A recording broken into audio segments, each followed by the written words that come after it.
Baik, pada Pak Riza, Bapak Ibu sekalian, dan teman-teman yang sudah tergabung, bisa kita mulai.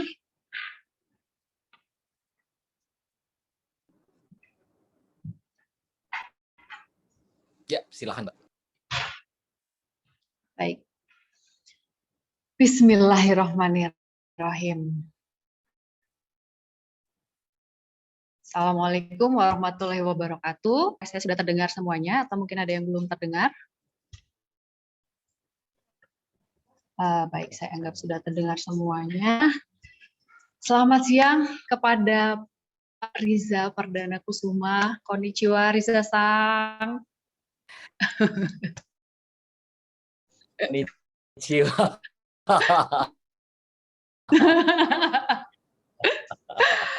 Jadi professional speaker, writer, dan seleksi CEO muda BUMN Yogyakarta. Dan saat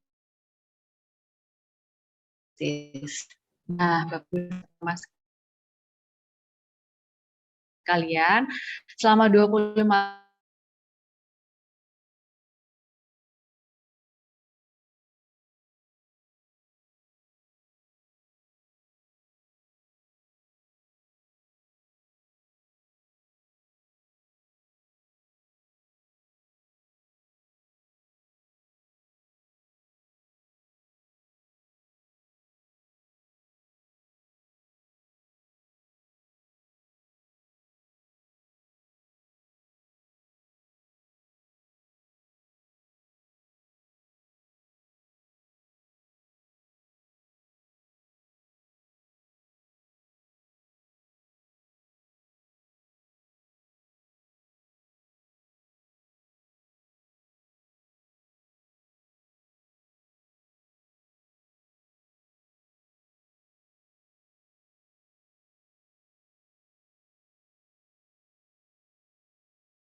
Juli ini Rumah BUMN Jogja didirikan oleh Bank Rakyat Indonesia sebagai langkah kolaborasi BUMN untuk meningkatkan kapasitas dan UMKM. Bagi RB Jogja, customer kami adalah DI. Bagi UMKM, adalah pihak yang mengapresiasi barang dan jasa yang sudah dihasilkan. Bentuk apresiasinya dengan bersedia membeli ya pastinya. Kemudian hubungan antara customer dan produsen atau penyedia jasa itu ibarat, kalau Pak Riza bilang, ibarat hubungan perasaan ya, romansa itu Pak Riza. Ada kalanya happy, ada kalanya kesel. Terus tipe-tipe customer itu juga banyak banget jenisnya. Padahal produsennya cuma satu, yaitu UMKM itu sendiri. Gimana sih Pak cara nggak terbatas untuk UMKM, karena ada teman-teman dari BRI juga yang join dan juga teman-teman milenial kita. Baik, yang sudah ditunggu-tunggu kepada Pak Riza, monggo berkenan menyampaikan tentang tema siang hari ini, yaitu membangun reputasi bisnis dengan fokus pada pelayanan pelanggan. Silahkan Pak Riza. Terima kasih Mbak Deana. Mbak ya, masih muda banget soalnya. Kalau saya kan sudah Mbak aja sepuh Pak. ya. Enggak, Pak Terima Riza juga kasih. masih muda Pak. Siap-siap Pak. Assalamualaikum warahmatullahi wabarakatuh, Bapak Ibu Waalaikumsalam semuanya, warahmatullahi teman-teman. wabarakatuh. Siapapun yang ada di ruangan Zoom ini, salam kenal dari saya. Kebetulan kita saat ini sama-sama di Jogja. Bapak Ibu semuanya, saya sudah hampir 1 tahun, ini berulang tahun 1 tahun, saya kembali lagi ke pangkuan Ngayog Jakarta Hadiningrat. Jadi Wow. setelah saya 25 tahun meninggalkan kota ini, sejak lulus kuliah, kemudian tugas pertama di Jakarta sebelum saya dilempar ke 5 negara yang lain, dan akhirnya Juli lalu berkesempatan untuk kembali lagi ke Jogja, dan ini the dream come true. Jadi mimpi yang saya benar-benar bersyukur akhirnya bisa terwujudkan. Jadi hari ini kita akan alhamdulillah kita hari ini banyak. Nanti saya akan perkenalan dengan semua yang pernah saya lakukan, tapi hari ini Mbak Diana dan teman-teman Rumah BUMN memberikan PR yang cukup berat ya. Temanya itu adalah service, tapi memang service ini sekarang menjadi bagian hidup saya, Bapak Ibu semuanya, dan kita hari ini belajar ya. Hari ini kita belajar bersama, kita diskusi, dan saya lebih senang kalau Bapak Ibu atau teman-teman semuanya nanti kita lebih banyak diskusinya. Baik, saya akan mulai saja sharing saya sedikit. Saya mau perkenalkan dulu, ini hidup saya bagai roller coaster. Jadi saya 25 tahun itu saya bergerak di hampir 3 BUMN. Saya ada di Garuda Indonesia sejak tahun 95. Kemudian saya lulus waktu itu dari UII Yogyakarta, kemudian meneruskan ke UI untuk ambil S2, dan saya ditempatkan di banyak negara, di Jepang, Hong Kong, Taiwan, Macau, sama menangani juga South Part of China. Kemudian saya ditarik ke Indonesia setelah dari Hong Kong untuk ikut menekan service first class-nya Garuda. Itu tahun 2013. Sekitar itu, saya berubah menjadi service designer, kemudian saya menjadi senior manager untuk pre and post journey service. Jadi yang menangani contact center, yang menangani kantor penjualan Garuda di seluruh Indonesia untuk desain layanannya, dan lain sebagainya. Dari situ saya dilamar oleh PT Angkasa Pura II, itu untuk menangani perusahaan yang sudah merugi dalam bagian non core bisnisnya AP2, yaitu non aeronautical business. Itu tahun 2015 saya ditarik oleh Pak Budi Karya Sumadi di sana untuk menangani sebagai commercial operational director. Kemudian 2 tahun setelah selesai, belum selesai, setelah saya 2 tahun di situ, saya ditarik lagi oleh PT Pembangunan Perumahan untuk menjadi presiden director untuk menangani properti di pelabuhan. Nah, nanti saya akan gambar-gambar portfolio dan mainan terakhir saya yang saya jalankan di BUMN. Kemudian setelah itu saya kemarin setelah ulang tahun Perak 25 tahun, saya memutuskan kayaknya enough deh di BUMN. Akhirnya saya memutuskan untuk resign, meskipun nggak boleh, tapi ya saya berpikir semua proyek sudah selesai, jadi waktunya saya untuk kembali ke Jogja. Saya pengen sekolah lagi, saya pengen menyelami kehidupan yang baru dan membangun leadership saya dengan challenge-challenge baru. Nah, buat saya setiap tantangan ini berarti terbukanya kesempatan. Termasuk keputusan saya resign itu adalah saya membuka kesempatan. Kalau dihitung-hitung pensiun saya masih lama masih sebetulnya. Tapi saya pengen pergi siang sampai malam akan melakukan hal yang sama. Akhirnya saya sibuk menjadi dosen tamu di banyak universitas, termasuk di CUHK Hong Kong, PolyU, kemudian di Jepang saya menjadi dosen tamu di sana. Kemudian saat ini saya menjadi Mitra Surabaya, itu untuk Fakultas Tourism and Hospitality Business.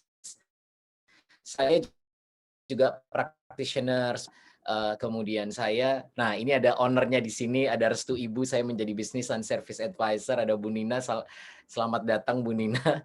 Saya juga menjadi advisor di beberapa company, baik ada di Jogja, di Sumatera, di Jakarta. Kemudian saya menjadi professional writer sejak 2017 kemarin setelah buku biografi saya dipublish oleh Gramedia. Kemudian 1 bulan lagi insya Allah saya akan meluncing buku saya terbaru, itu tentang berhaji. Jadi romantisme berhaji ini dipublish oleh Republika.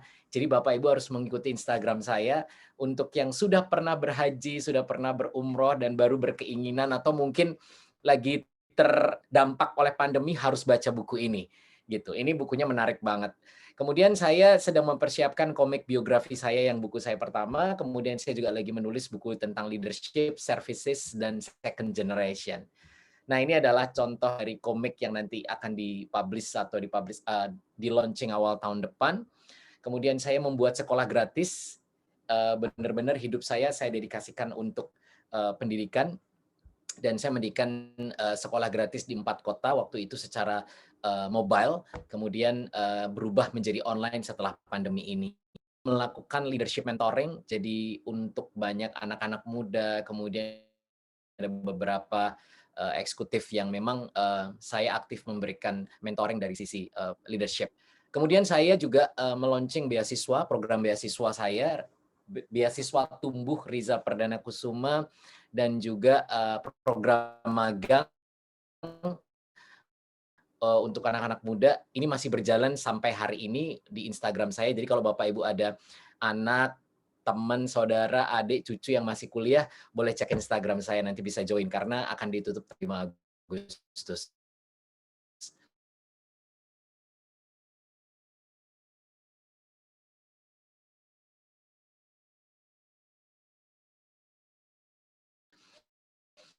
Saya juga memiliki podcast namanya Rizal Lounge. Ini ada di Spotify, termasuk Sari Roti. Nanti saya puterin. Saya juga fotografer dan travel writer di banyak majalah. Ada Esquire, Clara, dan sebagainya. Kemudian saya juga model dan endorser dari RH. Saya pemenang Young Marketer Award versi majalah SWA tahun 2008. Juga The Best Employee Garuda tahun 2008. Saya pemenang kompetisi nyanyi Jepang tingkat dunia itu versi radionya NHK, kemudian finalis untuk yang versi TV. Nah, ini adalah desain saya untuk First Class Garuda Indonesia, Bapak Ibu semuanya. Saya menciptakan untuk ground service first class-nya, mulai dari trainingnya, mulai dari how to communicate, mulai dari seragam, logo, desain interior, dan lain sebagainya. Semuanya, dari ujung ke ujung pokoknya. Kemudian saya juga terlibat dalam pembangunan Terminal 3 Cengkareng, termasuk mendesain semua kerjasama dan lain sebagainya untuk launch, untuk ICT, untuk check-in counter, dan lain sebagainya. Nah, terakhir ini adalah mainan saya menjadi Presiden Director untuk pembangunan dermaga eksekutif Merak dan Bakahuni. Jadi kalau ada yang naik jalan darat dari Jawa ke Sumatera melalui Merak dan Lampung, harus naik melalui dermaga eksekutif ini. Ini adalah mainan saya. Dan yang terakhir diresmikan Pak Jokowi itu adalah Hotel Bintang 5 di Labuan Bajo. Ini adalah Hotel Inaya Bay Komodo. Dan setelah proyek ini selesai, saya pamit untuk meninggalkan BUMN. Ini adalah video tentang peresmian hotel saya di Labuan Bajo oleh Pak Jokowi. Ini coba saya percepat saja.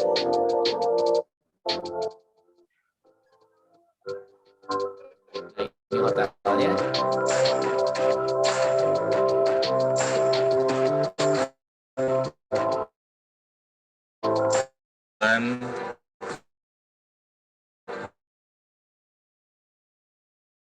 Di Labuan Bajo, dan dengan mengucap Bismillahirrahmanirrahim, Hotel Inaya Bay dan kawasan Marina Labuan Bajo pada sore hari ini saya nyatakan dibuka. Yes, itu mainan saya. Nah, kalau ini adalah lagu saya. Bapak Ibu harus dengerin. Ingat nggak? Suara ini masih keliling di sekitar kita pakai sepeda ya kan? Ini adalah suara saya. Oke. Semoga kalau ingat Hari Roti harus ingat saya ya. Saya yang Ingat menyanyikan. Parisa. Harus. Tapi rotinya juga harus dibeli ya. Oke. Terima kasih Bapak Ibu. Kita masuk ke materi. Jadi kenapa pelanggan itu menjadi penting? Karena pelanggan itu adalah urat nadi. Pelanggan itu adalah segala-galanya. Jadi keren banget kalau BUMN, apalagi Bank BRI ini sekarang juga mendirikan rumah BUMN. Jadi lebih dekat, lebih mengejar untuk bagaimana bertumbuh bersama. Dan itu dilakukan dengan konteks bahwa memang pelanggan itu menjadi center of interest dari sebuah bisnis. Jadi kalau Bapak Ibu punya bisnis tapi merasa ogah-ogahan atau sedikit mengabaikan pelanggan, itu pasti nanti akan menjadi bumerang ya untuk bisnis Bapak Ibu itu sendiri. Oke, kita akan tonton video ini dulu.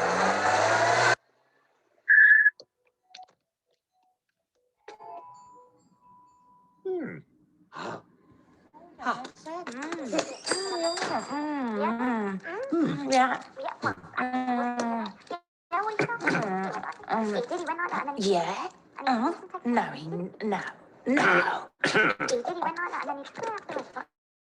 And then he did what? What?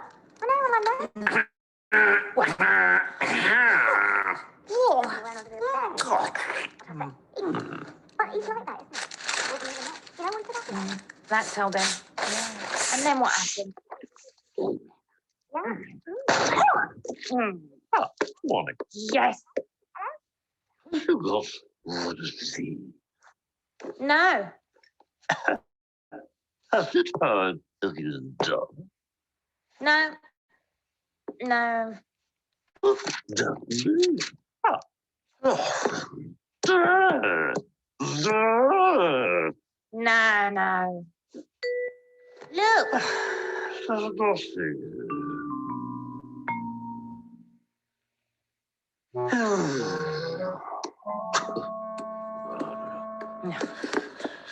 Hello?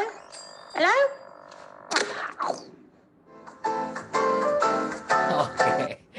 Oke.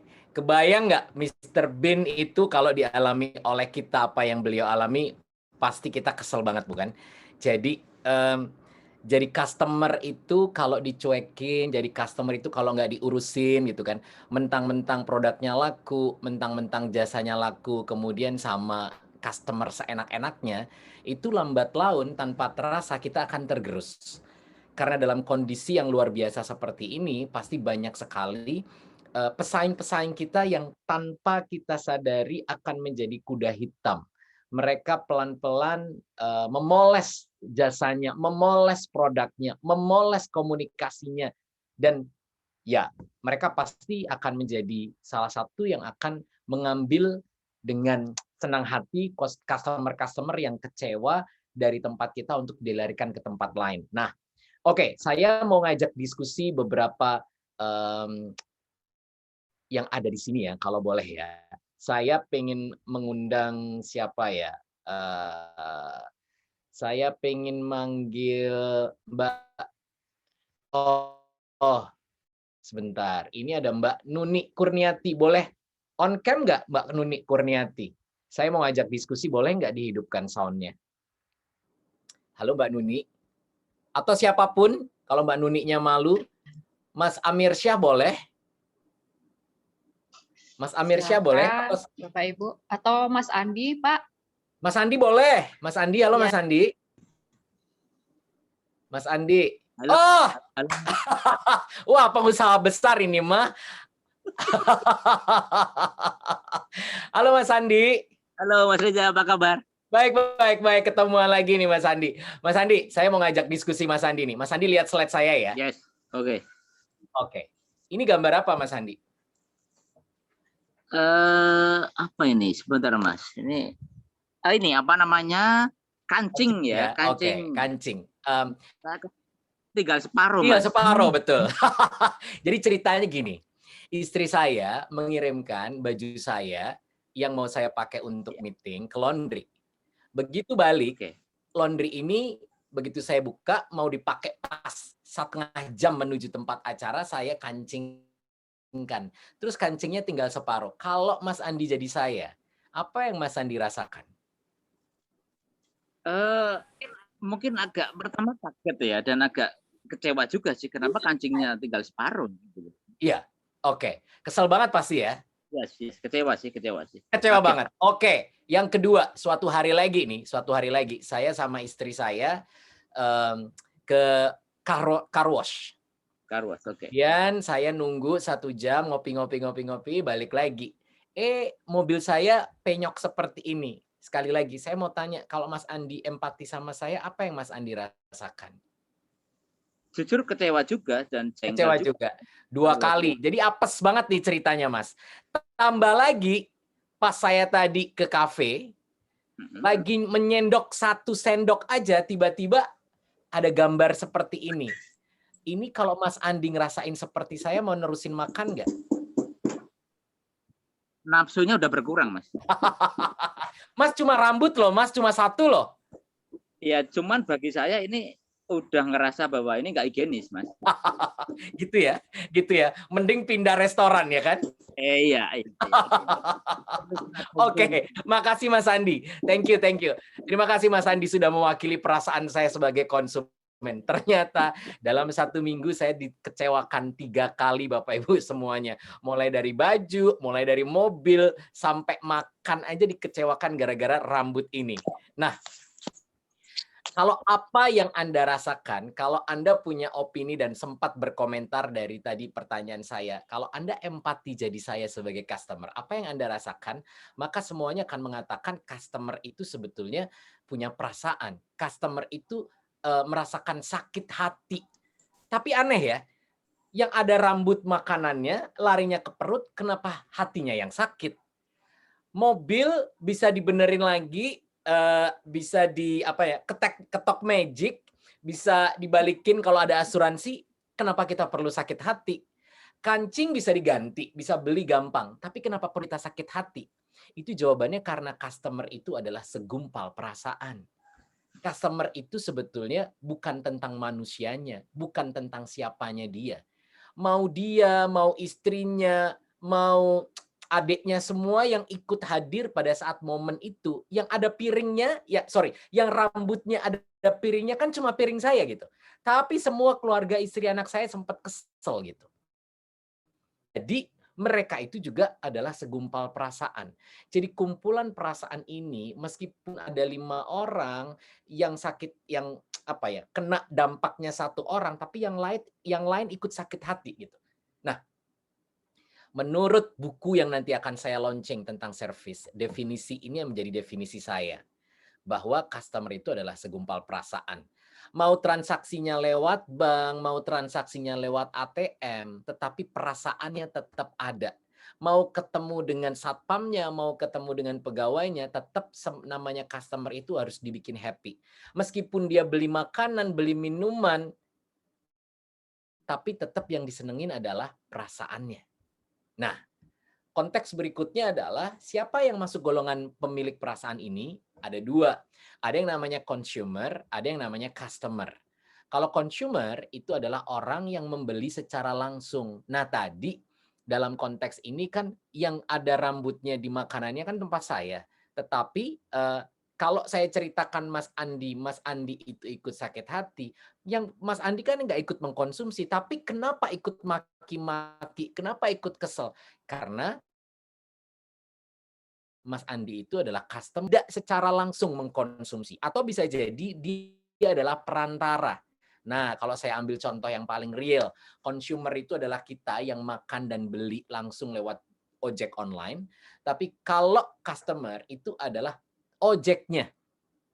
Customer itu adalah yang menjadi perantara pembelian. Nah, terus siapa Pak Riza yang punya perasaan? Dua-duanya.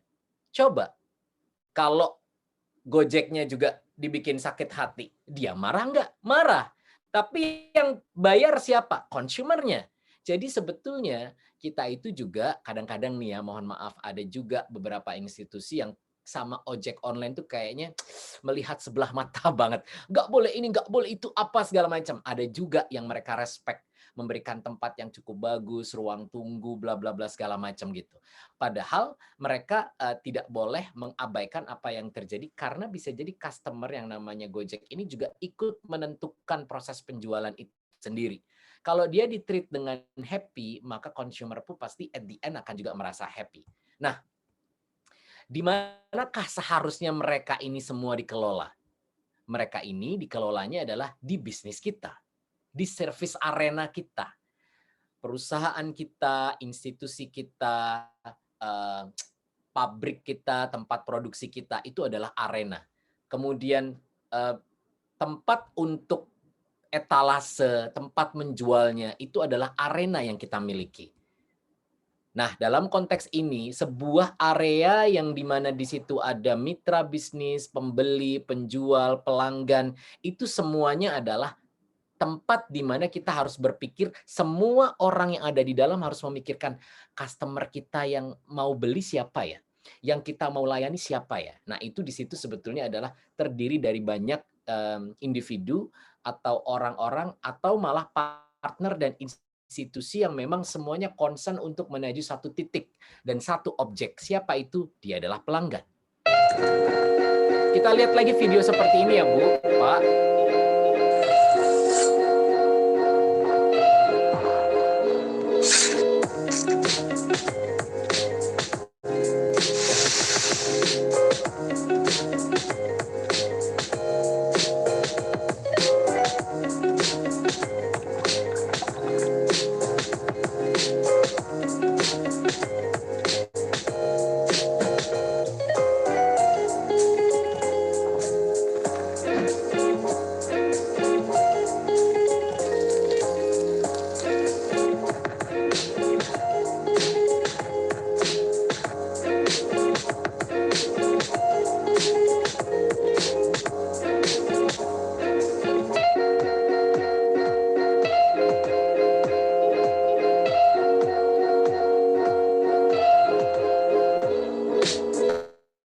Oke,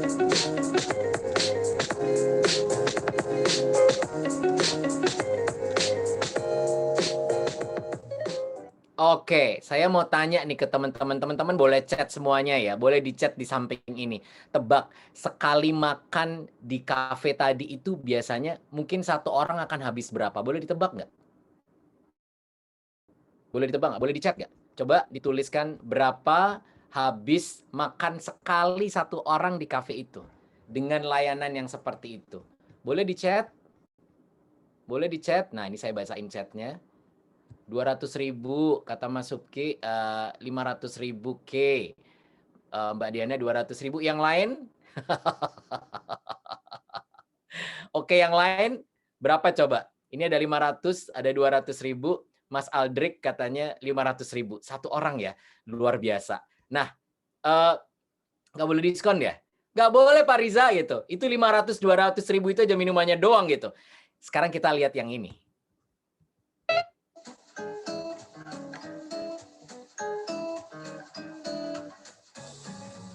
Dari toge sama terong bayam jadi deh boleh kecil telur ceplok ya punya tarik juga Pak ini 34.000 guys segini cuma 34.000 mantap.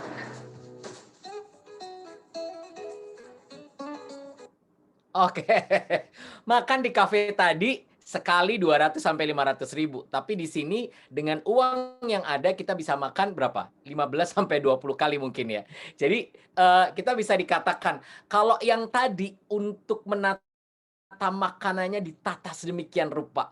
Kemudian masalah tempatnya, lightingnya, kursinya, mejanya, interior desainnya semua dipikirin. Kalau yang ini plak plak plak plak plak semuanya diambilin. Pertanyaannya, Bapak Ibu suka yang mana? Yang kafe atau yang warteg? Oke. Oh kenal ya Tan Boy Kun ya. Oke. Ngambil sendiri lagi. Nah, ngambil sendiri. Suka yang mana? Oke. Nah, suka itu masalah selera. Tetapi kalau kita berpikir yang banyak, kenapa yang di kafe itu nggak 35.000 juga atau at least lebih tinggi 50 atau 60.000? Nah, ini karena memang kita mencoba untuk men-treat customer secara berbeda. Bukan berarti yang mereka kaya raya nggak mau makan di warteg, mau juga gitu. Tapi nggak setiap saat.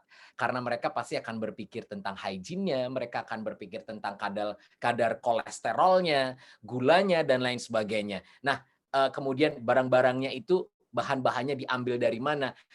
Lebih complicated. Jadi kemahalan dan kemurahan itu bukan masalah perbandingan. Mahal dan murah itu berdasarkan konsep dari produk atau jasa yang sebetulnya dihadirkan. Dan itu harus dipikirkan oleh para pengusaha. Kenapa customer harus dilayani? Karena memang pada prinsipnya customer itu jangan sampai berpindah ke yang merah atau yang hijau. Karena perusahaan kita warnanya hitam, logo kita warnanya hitam. Kalau bisa mereka jangan pindah ke atas atau ke bawah ini. Nah, pertanyaan berikutnya, tanggung jawab siapa untuk melayani customer? Ternyata customer itu tanggung jawab dari pemilik atau top management atau owner, para semua pegawai, dan juga sampai yang ada di lini depan. Yang bukain pintu, yang jadi security, yang jadi tukang sapu, semuanya itu harus melayani customer. Jadi nggak boleh, itu kan bukan tamu saya, itu kan bukan customer saya gitu. Itu kan dia yang menangani gitu. Kemudian itu kan tellernya si A, tellernya si B, bukan teller saya. Nah, konteksnya pada saat kita merasa bahwa semua bertanggung jawab terhadap pelayanan ini, maka kita mesti harus bertanya. Jadi, kalau kita ingin melayani, alat apa yang digunakan? Senjatanya apa ya dalam hal melayani tersebut? Nah, saya mau perkenalkan Bapak Ibu semuanya dan mungkin mengulang ya. Mungkin kita semua pernah belajar. Ada yang namanya singkatannya CX. CX itu adalah Customer Experience. Yang kedua adalah CS, Customer Service. Dan yang ketiga adalah CC, bukan Contact Center, tapi Customer Centricity. Oke, saya akan coba sharing pelan-pelan supaya ini nanti bisa lebih seru kalau kita mau diskusi di belakang. Customer experience itu apa, Pak Riza? Customer experience itu adalah pengalaman pelanggan yang dialami mulai dari dia berniat membeli, mencari informasi, mempertimbangkan, membeli, mengkonsumsi, sampai dia lepas dari konsumsi. Jadi pada saat kita sudah membeli meja kursi itu diantar sampai rumah kita itu statusnya masih customer. Dan kita itu berhak untuk mendapatkan experience. Tentang apa? Ternyata yang agak sedikit sobek, ada sedikit mengelup pas catnya atau peliturnya. Nah, customer experience itu tidak akan pernah berakhir selama si pengusaha ingin sekali menjaga hubungan yang baik dengan customer. Jadi kalau ditanya, kapan dia mulainya? Pada saat pengusaha melakukan promosi. Bagi customer, kapan? Ketika customer mengetahui produk itu. Saya tahu produknya Mas Andi ini dari Instagram. Sejak saat itulah sebetulnya, meskipun saya nggak beli, saya ini masih customer-nya Mas Andi. Tapi begitu saya membeli produknya Mas Andi nggak boleh lupa sama saya. Saya harus tetap di-treat sebagai customer. Karena kalau saya berpikir nanti tentang leather note, ya saya akan berpikir, oh tempatnya Mas Andi gitu. BRI, saya ini punya 3 rekening. Tapi siapa yang paling tetap memaintain hubungannya dengan saya akan lebih banyak tertarik pada bank yang selalu saya ingat. Jangan sampai dibiarkan saya nggak ingat gitu. Nah, customer service itu apalagi bedanya? Customer service itu sebetulnya adalah fungsi layanan. Mulai dari tempat bertanya, mulai dari tempat memberikan informasi, sampai dengan pemecahan masalah jika ada pelanggan yang komplain. Nah, yang ketiga adalah customer centricity. Ini apa pula, Pak Riza? Customer centricity itu adalah sebuah usaha untuk menganalisa siapakah customer kita, bagaimana kita menggiring customer kita terhadap persepsi, terhadap produk kita seperti yang kita inginkan. Jangan sampai kita pengen produk kita bintang 5, tapi persepsi customer itu melihatnya, enggak, produknya bintang 2, bintang 1 jelek banget. Jangan salah, ini mahal loh investasinya, ini mahal loh belinya. Buat customer, saya nggak peduli. Tapi begitu saya mengkonsumsi, produknya jelek banget.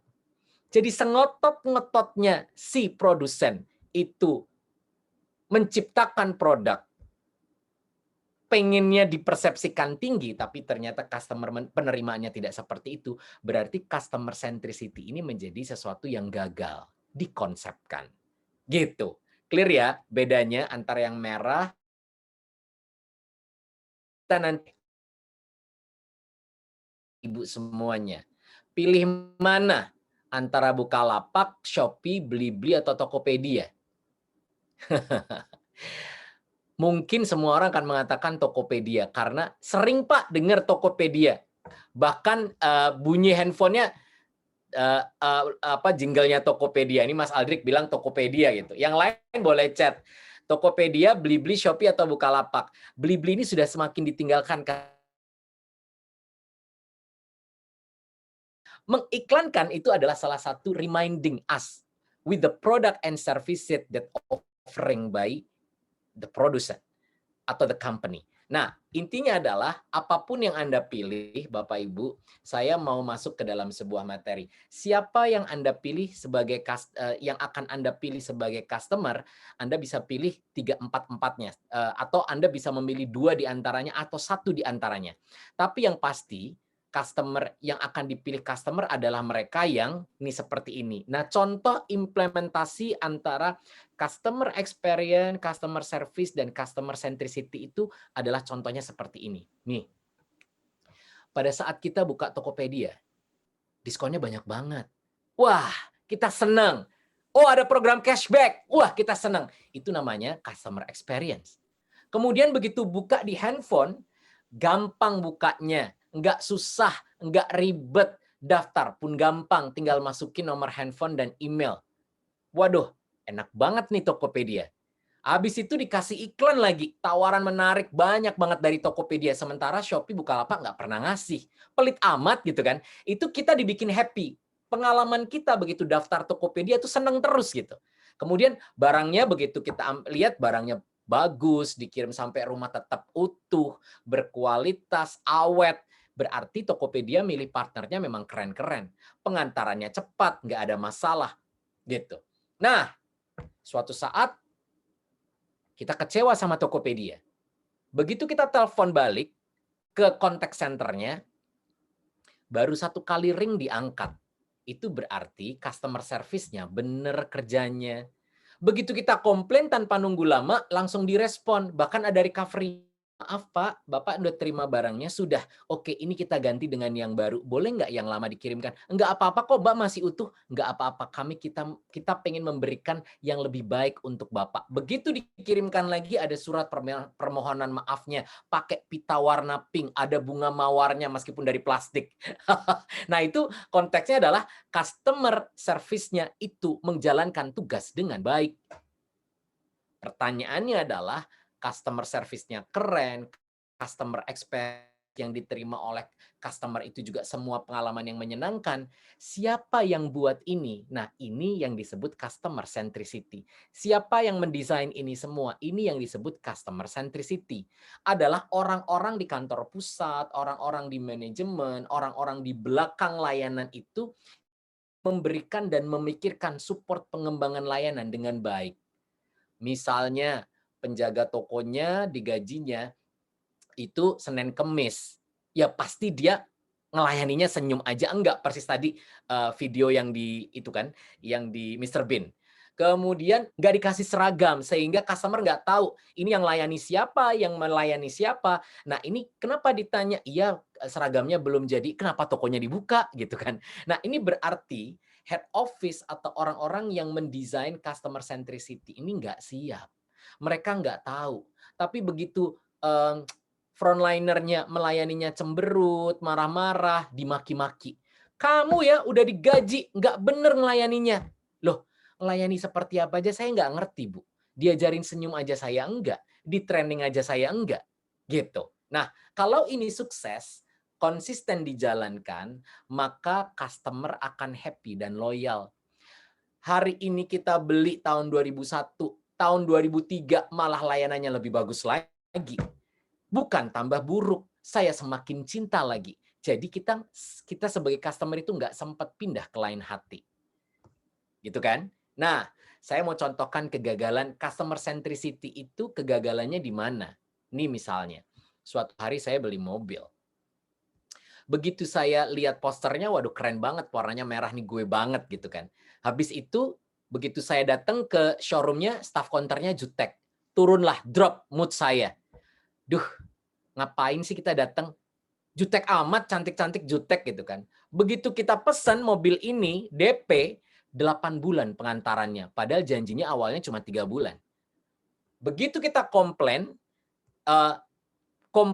ngancem mau dimuat di koran, di sosial media, baru deh mobilnya datang tiba-tiba di bulan ke-6. Mesti kesel komplain dulu, baru mobilnya datang. Ini kan ngeselin ya. Nah, begitu mobilnya nyampe, ternyata sunroofnya nggak bisa dibuka, pintunya jebol. Tambah kesel lagi. Udah gitu, dealernya atau staff di contact center-nya, anak salesnya, tiap hari telepon, WhatsApp mengirimkan promosi, Bu. Ini ada promosi lagi nih, mobil yang warna putih, kita juga punya diskon. Yang kemarin aja belum selesai, ini udah ditawarin lagi. Bisa-bisa kita ganti merek mobil ya kan, langsung mobilnya dijual, diskon 50% meskipun baru. Bener nggak? Iya kan? Nah, oke. Ini berarti pada saat kita lihat posternya, customer experience-nya, oh keren banget. Kita seneng gitu. Tapi begitu kita ketemu staffnya jutek, kita pasti experience-nya nggak banget. Tambah lagi, pengantarannya lama, tambah nggak seneng. Begitu komplain, CS-nya tiba-tiba saja mengantar, berarti kita dibohongi. Kita tambah kesel lagi. Begitu sunroof-nya atau produk yang kita beli rusak, kita tambah kesel lagi. Ini berarti orang yang di belakang sonon, di perusahaannya sana, di produksinya itu pasti jelek banget. Nah, dalam konteks ini, begitu dealer juga nggak tahu, tidak empati dengan perasaan saya, dia tetap memborbardir dengan promosi dan penawaran-penawaran, ini customer experience-nya juga tidak menyenangkan. Nah, ini contoh satu. Saya akan berikan contoh yang kedua. Ada teman saya namanya Nino Budianto. Nah, ini dia komplain terhadap Bukalapak. Beberapa kali komplain nggak dijawab-jawab. Setelah 3 hari, dia angkatlah di Facebooknya. Dia menyatakan, gue menyatakan berhenti belanja di Bukalapak. Wah, semua orang lihat, ada 51 orang tuh yang menyatakan kecewa. Ini tanggal 31 Maret. Nah, teman saya ini penasaran, Bukalapak baca nggak ya? Karena kan saya tag. Kita lihat bagaimana Bukalapak menyelesaikan permasalahan ini. Ternyata 3 hari kemudian teman saya Nino ini upload lagi di Facebooknya. Dia mengucapkan, terima kasih Bukalapak sudah mengembalikan dana saya dari pelapak nakal. Jadi dalam kurun waktu kurang dari 3 hari, semua dananya dia dikembalikan. Nah, intinya Bapak Ibu semuanya, kalau kita tidak merespon dengan cepat, kalau tidak memberikan solusi yang cepat, maka yang merah ini tidak akan pernah ganti hijau. Yang merah ini bisa tambah merah lagi, bisa dia teriak lagi. Dan itu adalah kekuasaan customer di era zaman sekarang. Begitu sedikit aja kecewa, dia bisa teriak di semua lini sosial media yang dia punya. Twitter, Instagram lah,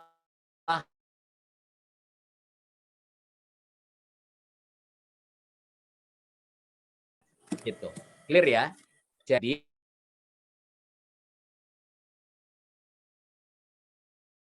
dalam konteks ini intinya bagus karena dia bisa menyelesaikan permasalahan dan kurang dari 3 hari sehingga customer dia yang komplain itu bisa langsung berubah dari menyatakan berhenti menjadi terima kasih. Nah, customer service-nya juga keren. Dalam jangka waktu yang tidak terlalu lama, akhirnya prosesnya bisa diselesaikan. Nggak harus, boleh nggak kirim KTP-nya fotokopi, boleh nggak selfie fotonya, boleh nggak kakaknya. Terlalu ribet. Gitu. Nah, proses pembuatan layanan ini yang disebut cetakan besar yang bernama adalah customer centricity.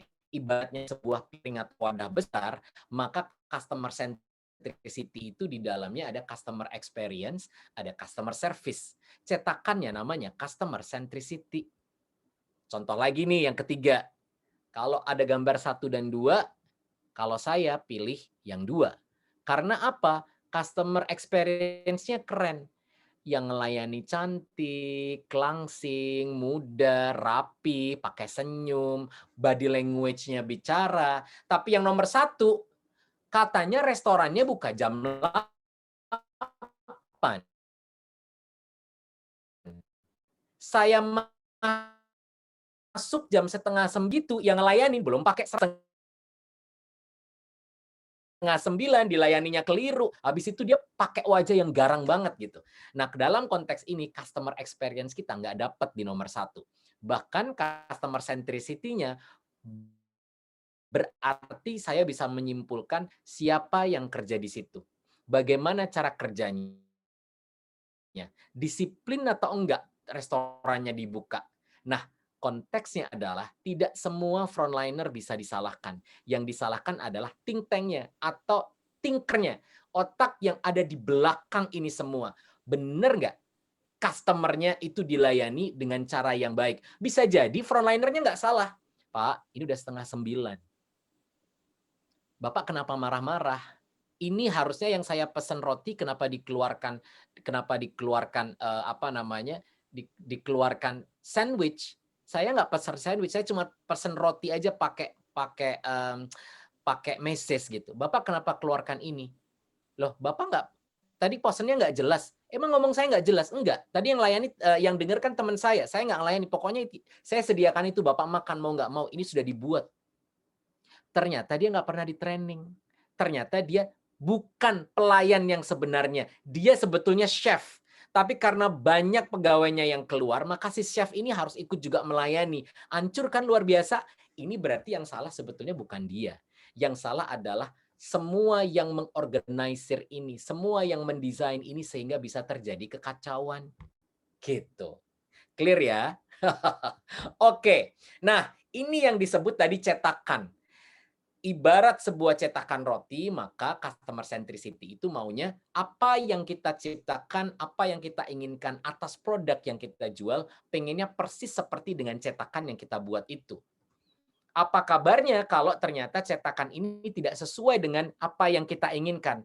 Maka akan rusak hasilnya. Roti akan hancur karena terlalu banyak air campurannya, susunya terlalu banyak, dan lain sebagainya.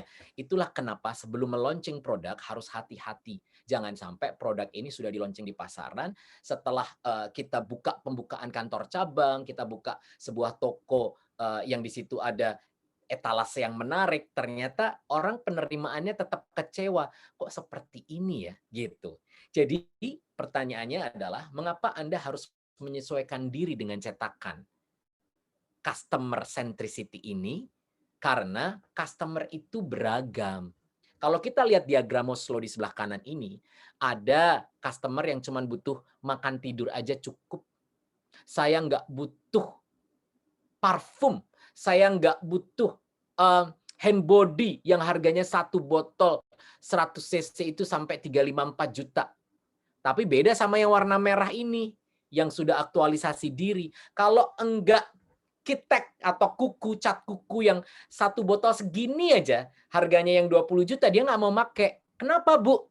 Gatel, kuku saya merah-merah, alergi, gitu. Tapi yang di bawah, yang kuning nggak seperti itu. Jadi customer itu di pasar itu sangat amat beragam. Kita sudah melayani dengan baik, tapi menurut ukuran dia, belum. Kamu jutek, kamu nggak senyum. Saya sudah senyum, Bu. Ibu nggak lihat. Kita lihat nonton di CCTV. Kamu aja yang nonton, saya nggak mau. Gitu. Jadi ukurannya itu beda-beda. Karena mereka sebagai seperti sesuai customer itu berbeda-beda. Jadi kalau ada orang beli handphone aja mesti ke Singapura. Kenapa? Karena saya mau beli. Apple Store itu adanya di Singapura. Tuh, coba lihat. Store-nya aja itu benar-benar di tengah Marina Bay Sands. Yang di situ ada sekitar kayak danau kecil. Store-nya bukan perhiasan keren banget kan? Di Indonesia Store itu sebetulnya adalah resellernya. Tapi kalau kita mau benar-benar lihat Apple Store-nya yang terdekat itu di Singapura modelnya seperti ini. Berapa yang digelontorkan, diinvestasikan oleh Apple untuk membangun store-nya. Beda sama yang ini. Ini jalan kaki dari rumah saya juga banyak yang seperti ini. Harganya ada nggak yang seharga Apple? Nggak ada.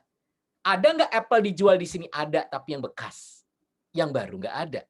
Nah, itulah kalau kita bicara tentang customer. Kita harus membeda-bedakan sesuai siapa yang kita targetkan. Kita harus bicara tentang berapa produk yang kita jual. Jangan sampai yang kita jual harga Tanah Abang, tapi store kita gaya Apple. Itu nggak ketemu di satu titik. Frekuensinya beda. Oke, hayu kita sekarang bicara sedikit tentang customer.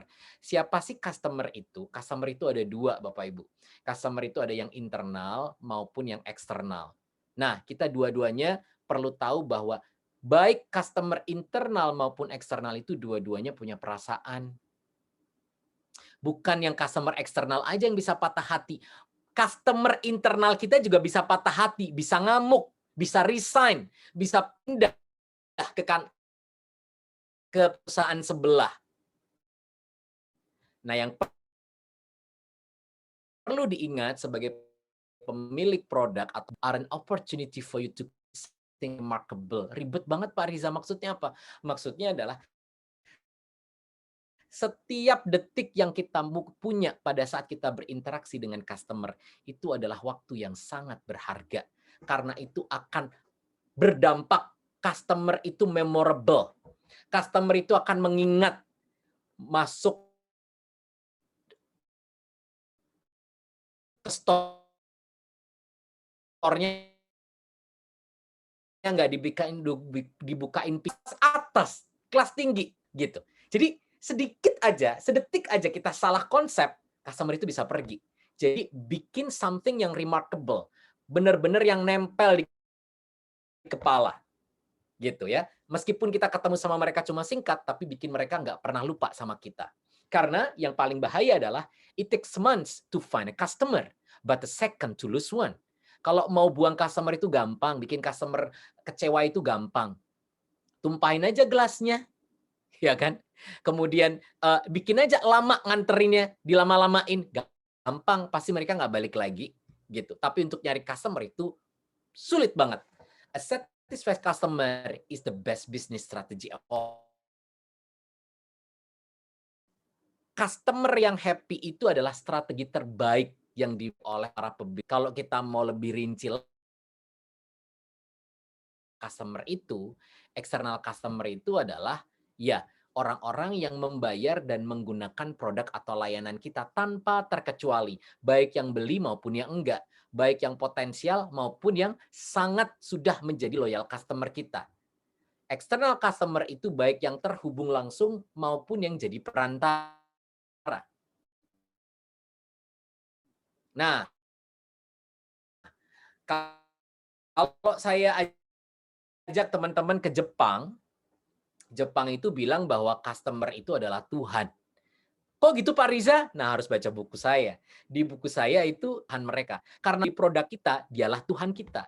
Karena dia yang bisa membuat bisnis kita hidup untuk besok hari. Karena transaksi yang ini. Kita bisa makan, bisa hidup. Karena dia beli, itu dia Tuhan kita. Makanya dia ngejagain customer banget. Sampai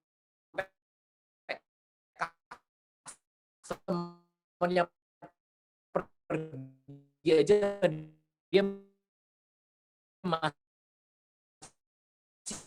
masih dari king. Cuma customer itu adalah segumpal perasaan. Contoh yang paling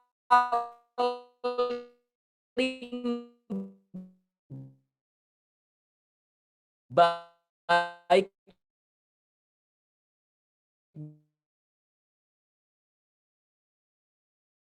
pasti akan ngetuk rumah kita. Nggak pernah terlambat. Akan diberikan secara gratis. Luar biasa kan? Aja tiap hari gitu. Nah, siapakah internal customer? Internal customer itu adalah semua pemangku kepentingan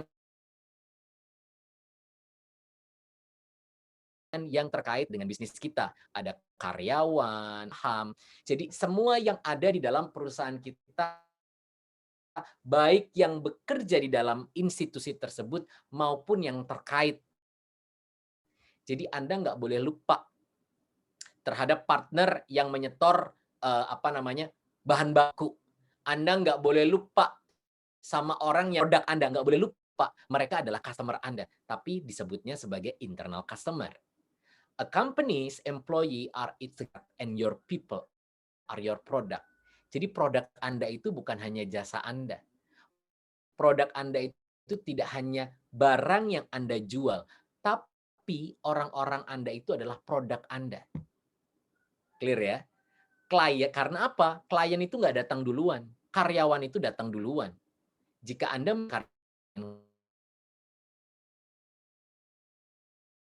dilupakan, dengerin keluh kesah mereka, rasakan perasaan mereka, happy nggak mereka kerja di sini? To win in the marketplace, you must first win in the workplace. Kalau kita pengen menang dalam kompetisi, kita harus menang di internal kita dulu. Ini saya contohkan nih, Starbucks. Kok contohnya jauh banget Pak Riza? Ya ini yang jelas-jelas kelihatan aja dan bisa kita pelajari. Starbucks itu untuk membuat orang-orang yang kerja di Starbucks happy, makanya Starbucks kan konsisten ya, kelasnya dunia. Mereka itu sampai menawarkan upah yang keren, yang adil. Mereka juga membantu untuk perencanaan tabungan. Mereka dikasih saham. Keren kan? Terus mereka diberikan layanan kesehatan paripurna. Mereka dikasih kerja yang fleksibel. Kalau Anda ke Starbucks, itu yang jaga itu bisa gonta-ganti terus. Karena ada yang kuliah, ada yang masih sekolah, ada yang nyambi kerja. Jadi mereka itu dibikin bagaimana mereka itu life balance. Dia bisa mengusulkan kapan dia libur, nggak harus kerja 5 hari. Jadi kapan dia punya luang waktu baru dia kerja. Nah itu schedulingnya ditata oleh orang yang disebut customer centricity. Nah contoh yang lain lagi siapa? 3M.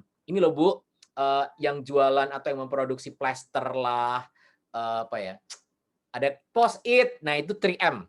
Nah, ini mereka karyawannya itu bahkan diberikan off, libur 15% dari jam kerja sebulan. Dengan cara apa? Dengan cara mereka diminta untuk begitu balik, mereka harus memberikan ide-ide yang bagus untuk perusahaannya. Jadi mereka nggak kerja setiap saat. 15% dari total jam kerja mereka boleh off di luar hari liburnya. Menyenangkan kan?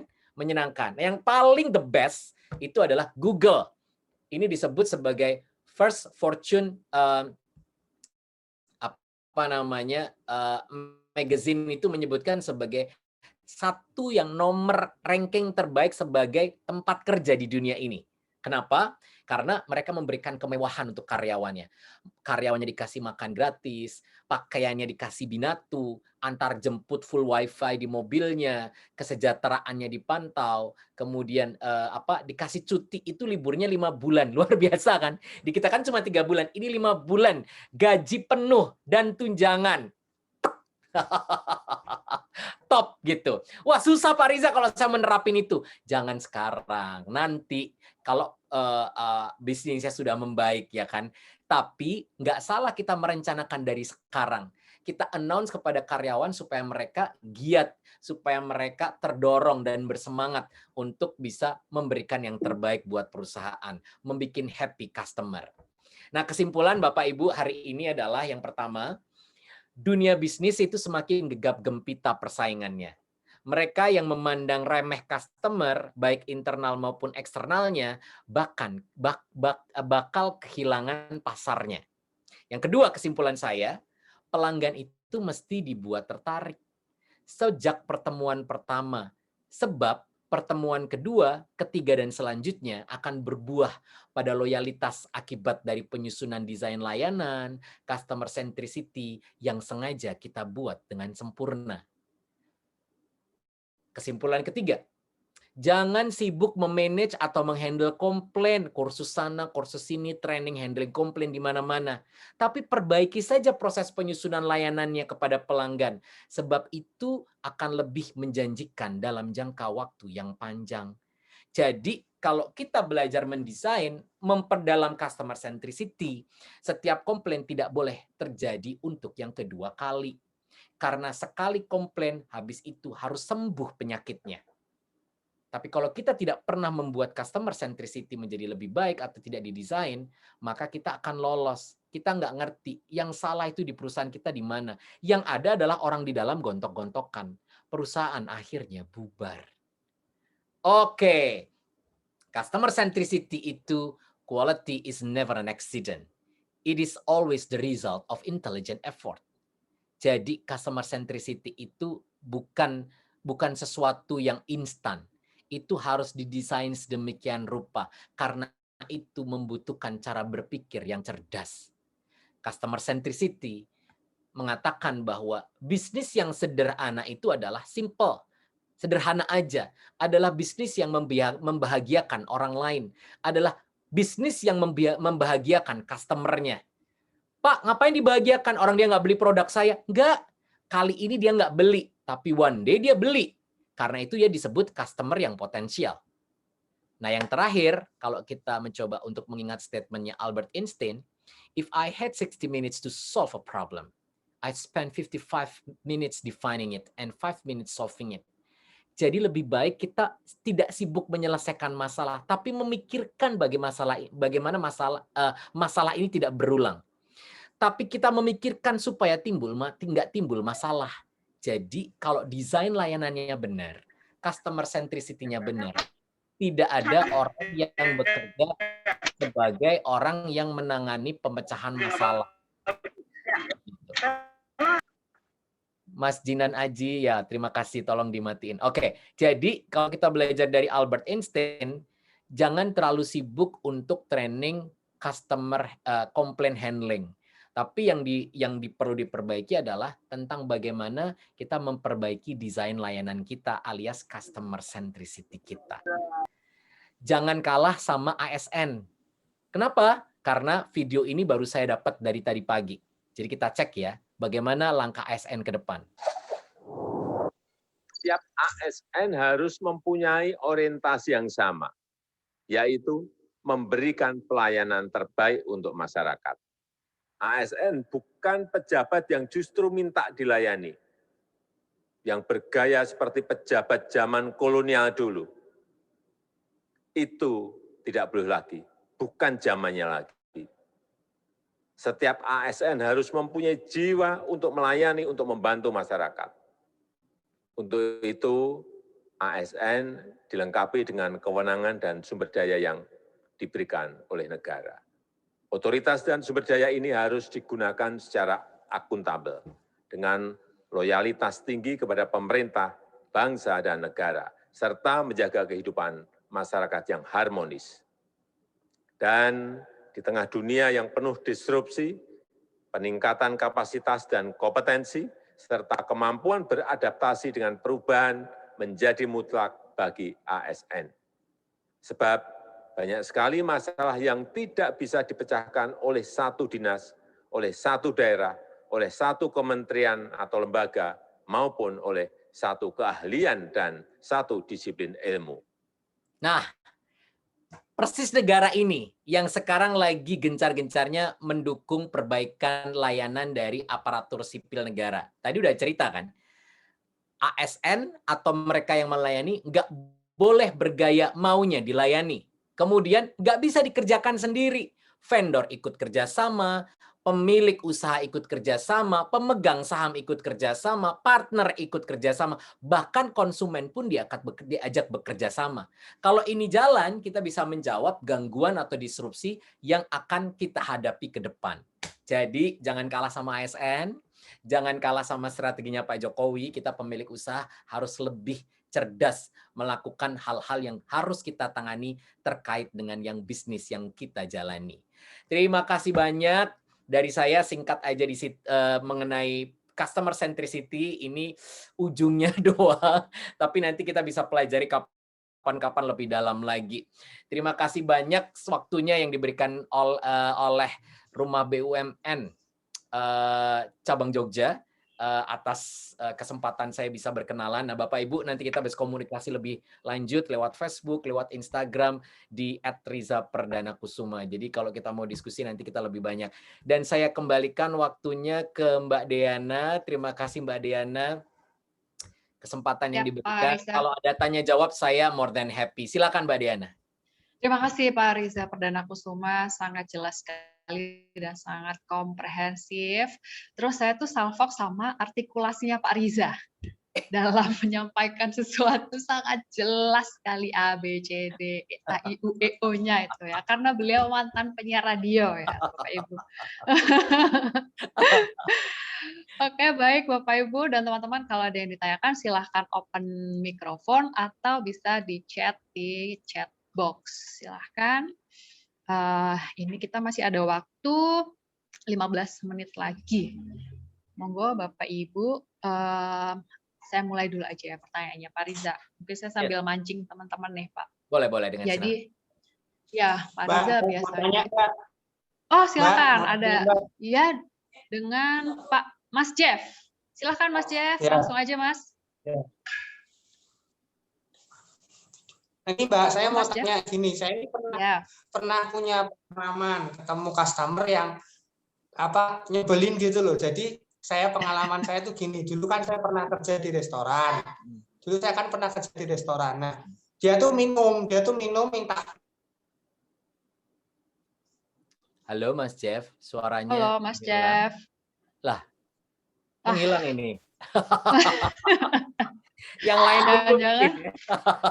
Boleh. Jaminannya Mbak, Oh, bisa, jaminannya Mbak. bisa. Oh, silakan Mas ya, silakan. Silahkan. Ya.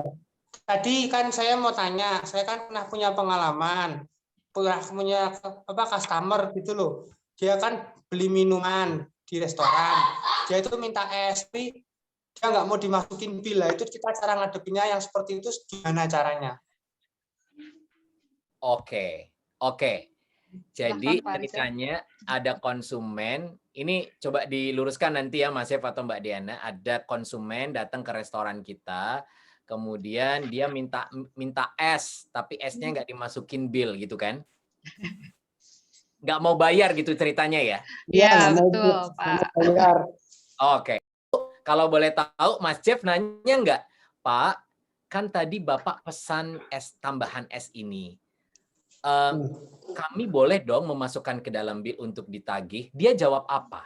Lah aku nggak tanya sih, cuma aku sempat tanya sama temanku, emang karyawan, emang orang itu emang stylenya kayak gitu, tiap makan tiap hari, hampir makan tiap hari, udah langganan di sana, dia nggak mau dimasukin bill gitu loh. Aku tanya temanku. Oke. Nah, temanku ya yang lain ya juga pada kesel gitu loh. Kok ada customer yang kayak gini makan. Oke, ya saya nangkep. Jadi gini, nah lucunya Bapak Ibu, case-nya adalah customer ini datang tiap hari, menjadi pelanggan setia. Ini antara dua mata pisau yang tajam ya. Yang satu sisi dia adalah loyal customer, di satu sisi dia bawa penyakit. Nah, konteksnya dalam hal ini sebetulnya kita sebagai penyedia jasa atau penjual itu harus benar-benar cerdas menilai ini semuanya. Jangan tiba-tiba kesel. Kemudian kalau saya kesel, saya semuanya di dalam itu kesel sampai ngelayani nggak senyum apa segala macam. Nah, ini jangan sampai. Yang terjadi adalah dalam konteks ini maka sebetulnya ada cara yang sangat wise ngajak ngobrol customer ini pelan-pelan. Strateginya jangan Mas Jeff yang maju. Apalagi kalau Mas Jeff udah hitam, gede, berewokan, pasti dia nggak suka. Cari salah satu orang yang paling cantik di dalamnya, boleh tanya, Pak, waduh saya seneng banget Bapak tiap hari makan di sini. Gimana, enak nggak? Enak sekali. Wah, enak sekali. Seneng banget ya Pak. Berarti Bapak nggak pindah ke lain hati. Boleh dong kasih masukan, apa yang kurang dari rumah makan ini? Begitu dia masuk obrolannya, baru kita masuk ke dalam poin yang paling penting. Pak, permisi ya. Saya mau tanya, kemarin itu beberapa kali Bapak pesan es. Tapi kok Bapak keberatan untuk di-charge?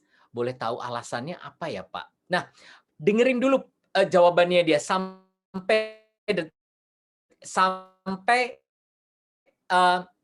titik. Begitu sebagai produsen atau penjual itu harus pakai referensi yang berikut ini. Bahwa intinya customer itu harus diedukasi. Bahwa customer itu bisa dididik. Jadi kalau dia merasa bahwa selama ini saya nggak bayar itu adalah benar, kasih tahu. Tapi dengan cara yang dingin dulu kepalanya. Jangan udah nggak suka, ditahan, meledak gitu. Nah nanti pintu. Dia nanti pasti akan banting piring di situ. Jangan sampai. Nah, dengan cara yang pertama, oke Pak, nggak apa-apa. Sampai dengan hari ini semua masih free. Bapak nikmati aja. Bapak kurang es lagi, saya tambah. Nggak bayar, nggak apa-apa. Tapi Pak, mulai besok, ini Pak surat cinta dari kami. Ini dikasih coklat, dikasih pita. Ini untuk Bapak baca ya. Apa nih Mbak? Jadi ini aturan baru Pak di restoran kami. Bapak boleh dapat es gratis setelah setiap 5 kali makan di sini. Jadi 5 hari sekali aja, nggak tiap hari gratis gitu. Jadi kita harus pakai akal. Di satu sisi kita seneng banget loh. Tadi saya bilang, cari customer satu aja susah. Ini udah tiap hari nongkrong beli terus. Masa direlakan? Ya ampun Mas, es doang. Loh Pak Riza, es itu ada harganya. Nggak apa-apa, makanya kita cari cara yang unik. Jadi 5 hari sekali baru free. Atau mohon maaf nih, ada yang lebih licik lagi. Kalau dia ternyata nggak mau juga bayar. Kita rombak untuk customer ini, harga makanan kita naikin 500 atau 1.000 dari harga umumnya. Itu strategi lain. Pak, semua cara sudah saya lakukan, ngasih hadiah, ini segala macam nggak ada. pakai referensi ketiga. Apa referensi ketiga? Ini yang dilakukan oleh Singapore Airlines. Jadi dalam Singapore Airlines dan dalam banyak referensi buku itu ada yang disebut black customer. Apa itu black customer? Adalah seorang produsen itu boleh untuk mencatat nama customer yang sudah dengan beragam cara, beragam bukti kita lakukan pendekatan, kita lakukan pertemuan, kita kasih surat, kita ingatkan, dia tetap membuat huru-hara, maka kita boleh menutup pintu tempat usaha kita untuk customer tersebut. Dengan cara memberikan peringatan pertama, kedua, ketiga.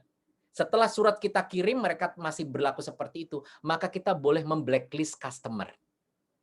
Gitu Mas Jeff. Jadi Mas Jeff memang ya namanya customer itu mau-maunya sendiri ya. Apalagi kalau mereka udah makannya tiap hari itu merasa berumah gitu. Jadi suka-suka hati gitu. Ah, saya langganan ini gitu. Gitu Mas Jeff. Menjawab gak Mas Jeff? Cukup menjawab Pak. Makasih Pak. Sama-sama Mas Jeff. Habis ini minum air dingin ya Mas Jeff supaya emosi nanti agak turun. Good Mas Jeff, thank you. Pertanyaannya keren. Terima kasih Mas Jeff. Mas Jeff, cara-cara dari Pak Riza sangat praktis ya, bisa dilaksanakan, bisa ditiru. Nah, silahkan selanjutnya Pak Alberto Giovanni, monggo, yang sudah raise hand. Baik, terima kasih. Selamat siang, saya Alberto. Saya UMKM dari Kota Jogja. Pak Riza, selamat Pak. Ya, selamat kenal. Salam kenal Pak Albert. Ya, saya usahanya di bidang kuliner, Pak. Untuk bikin kunyit asam, beras kencur, ya jamu tradisional gitu dalam bentuk kemasan. Pertanyaannya adalah seperti ini, Pak. Setelah mendengarkan pemaparan tadi, saya cukup tertarik. Tadinya saya tuh, wah ini pasti membosankan. Tapi enggak, saya justru terpaku di handphone ini, saya pakai smart.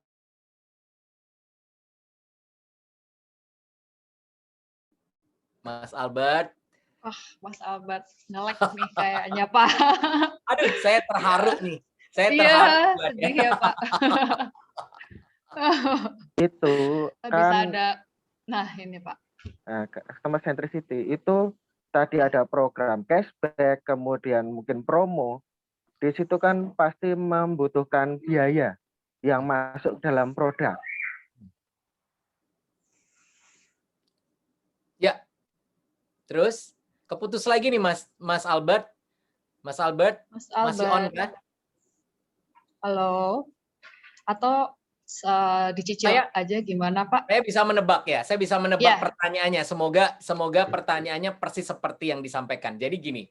Siap. Bapak Ibu, teman-teman semua, tadi yang saya contohkan memang majority ada uangnya, ada investasinya. Tapi banyak juga tadi contoh-contoh yang nggak pakai uang.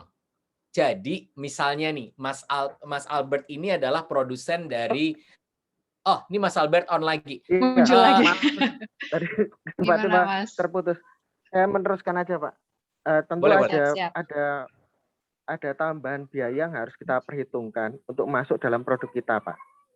Nah, menurut Pak Riza, sebijaknya itu kita memasukkan itu di pos yang mana? Setelah harga pokok penjualan, itu masuk di mana Pak posnya? Kemudian berapa persen di dalam harga sampai ke harga konsumen nanti? Itu yang pertama pertanyaannya.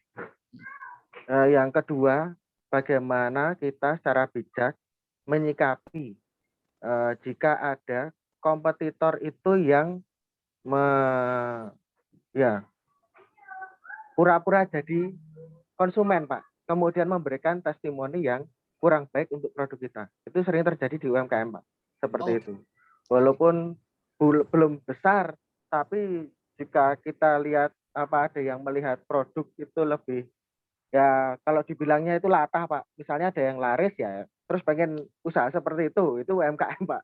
Nah itu bagaimana menyikapi kompetitor yang memberikan testimoni. Karena kita kan tadi harus menanggapi konsumen secara baik, kemudian menjawab setiap keluhan. Ya, tapi kita tahu nih ini bukan dari konsumen yang beneran, tapi ini dari kompetitor yang ingin menjatuhkan kita di media sosial. Karena kita kan pasti posting, Pak, bagaimana kita reaksi terhadap konsumen dan lain-lain. Bagaimana kita harus menyikapinya. Saya rasa itu dulu. Terima kasih, Pak Riza. Oke, sip. Jadi, Mas Albert, tadi kalau ada program cashback dan lain sebagainya, itu memang butuh investasi dan itu butuh budgeting. Menurut saya, kita lihat dulu sebetulnya posisi bisnisnya Mas Albert itu di mana. Early adopter, atau dia sudah mature, atau dia mulai decline.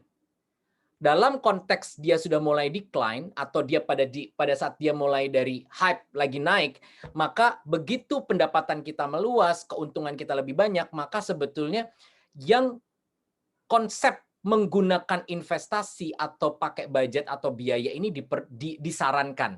Atau pada saat kompetisi sudah semakin meruncing, itu dilakukan. Tapi kalau bisnis Mas Albert itu memang happy-happy aja, kemudian bagus-bagus aja, cari ide yang terkait dengan customer experience atau customer centricity yang tidak menggunakan biaya. Tapi kalau tadi ditanya, jika saya perlu Pak Riza, maka masuk pos yang mana? Nah, ini biaya marketing, Mas. Itu dia bisa dikatakan tergantung dari unit yang melakukan program dalam 1 tahun, dia punya program berapa, budgetnya berapa. Nah, itu sebetulnya ya masuk dalam cost biaya marketing, Mas. Gitu. Jadi bukan masalah di atas biaya HPP, tetapi sebetulnya kalau kita bicara dari sisi finance, ini kita bisa masukkan dalam beragam pos gitu. Contohnya nih, kalau Mas Albert belanja di restoran, maka kan ada ada charge 5%. Kalau dalam undang-undang undang-undang dari perdagangan, ya saya lupa. Itu 5% itu penggunaannya itu ada di breakdown, di cascade lagi. 5% untuk ini, 5% ini untuk ini, 50%-nya lagi dikembalikan kepada karyawan. Nah, itu di situ ada development. Nah, itu bisa ambil dari situ. Selama pencatatannya tepat sesuai dengan aturan dari akuntansi maupun kebijakan dari tim keuangan kita yang memberikan arahan.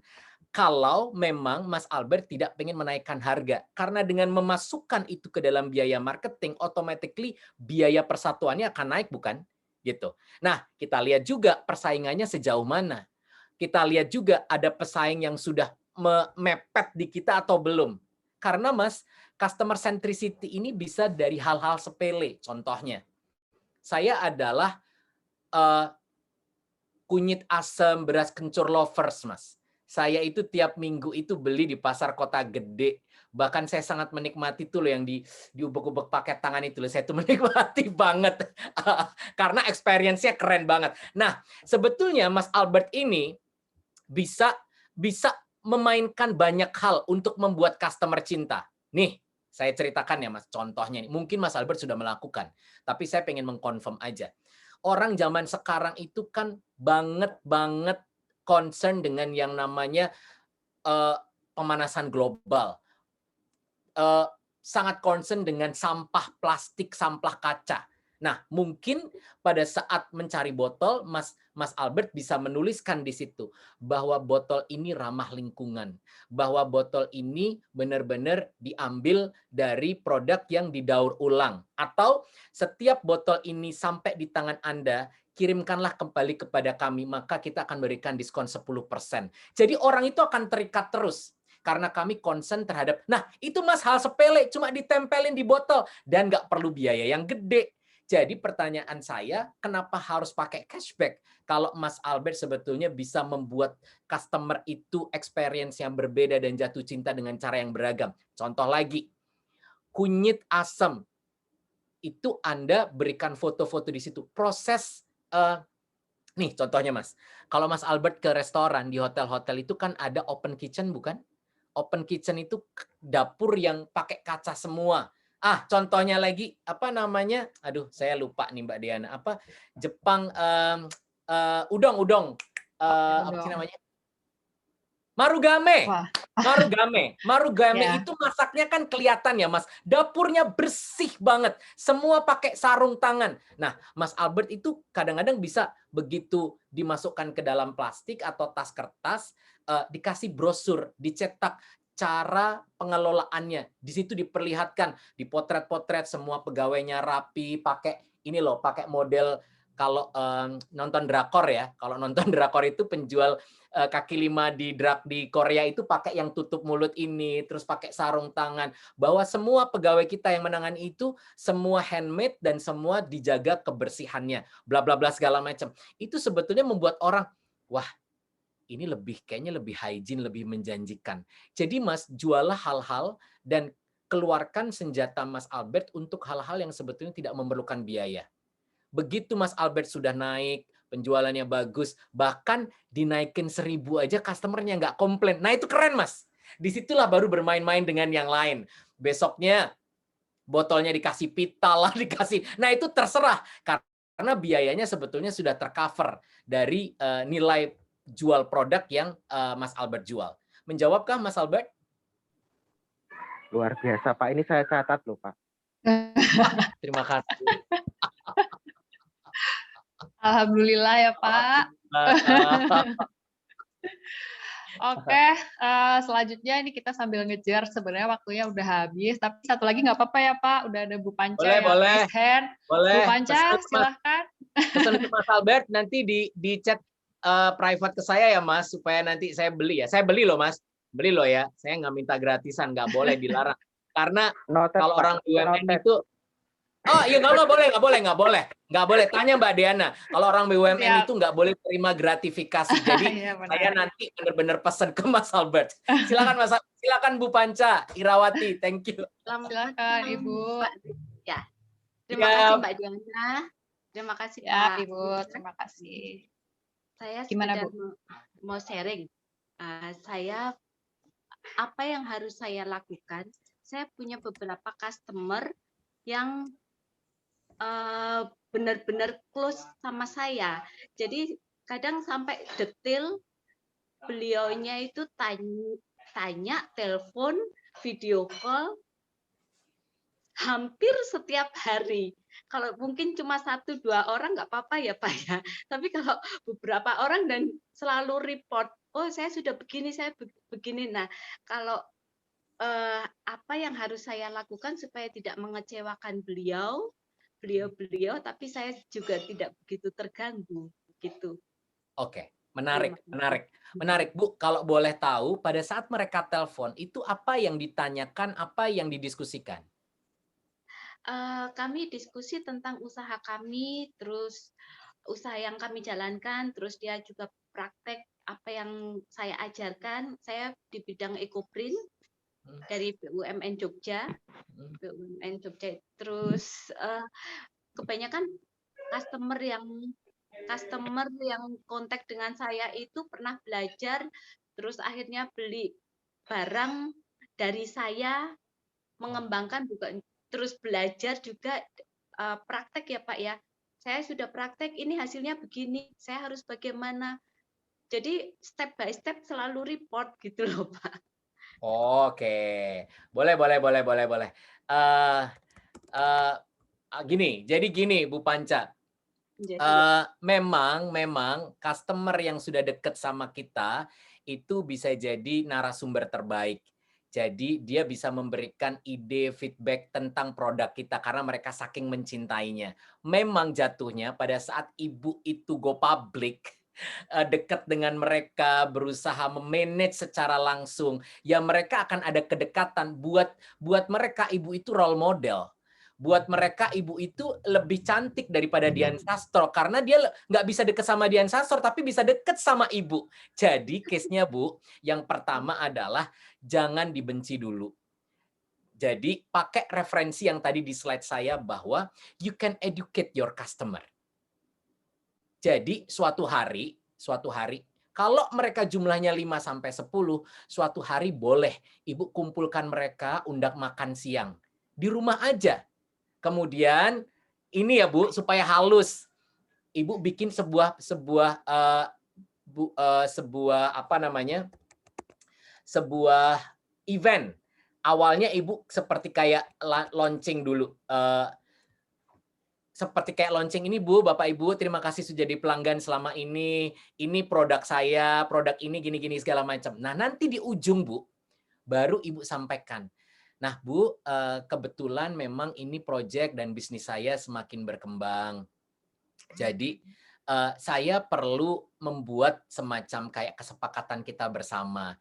Saya senang banget kita selama ini berkomunikasi, tetapi ini ada surat cinta dari saya. Jadi melalui surat cinta ini saya ingin membagikan supaya kita sama-sama enak ngobrolnya.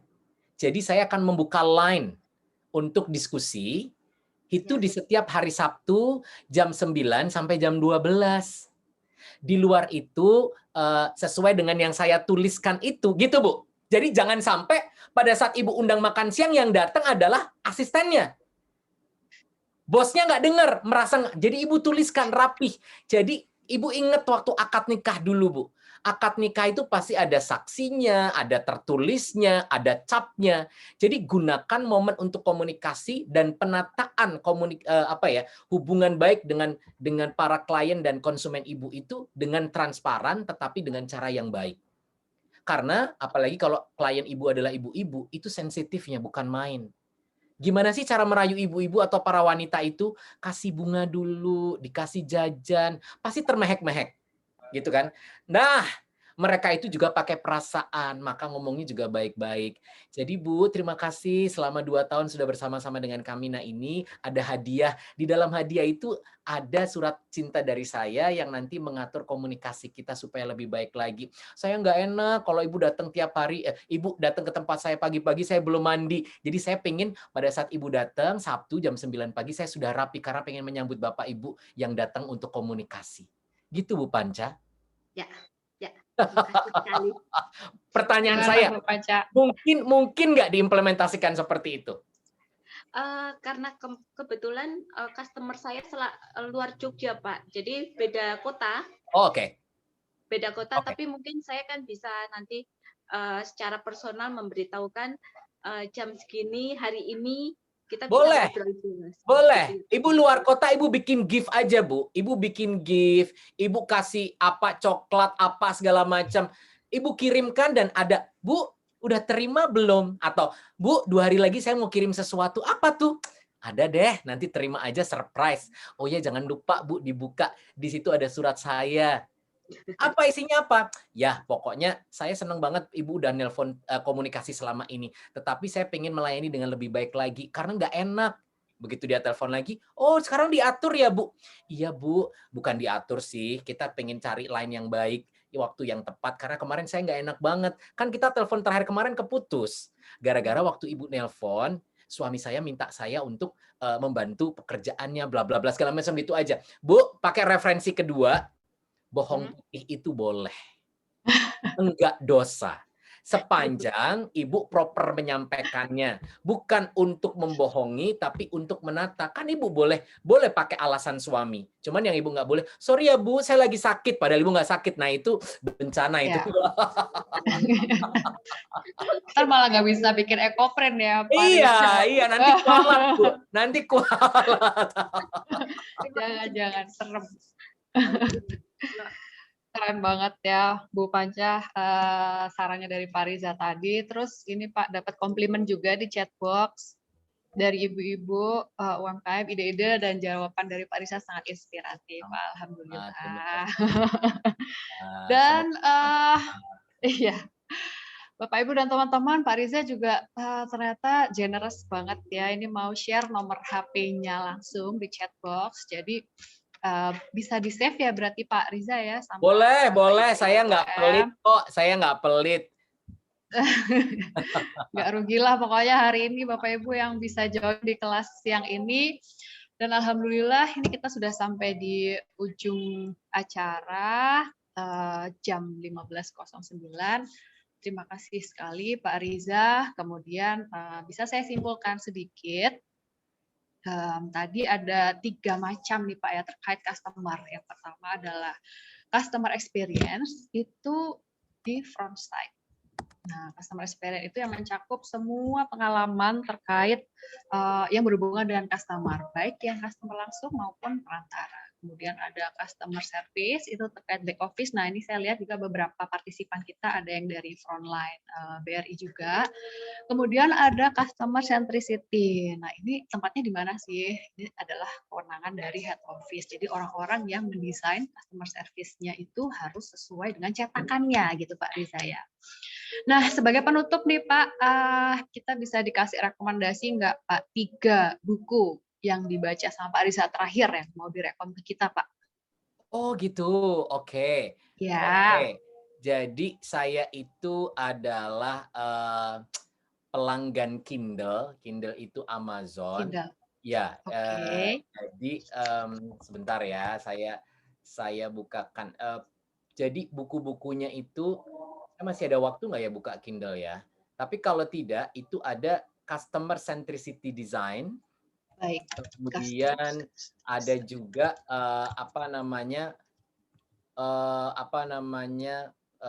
Love Your Customer kalau saya tidak salah. Kemudian ini kalau saya bisa buka, saya contohin buku-buku saya ya yang ada ya. Boleh Pak. Oke, sebentar. Ini insya Allah bisa dibuka.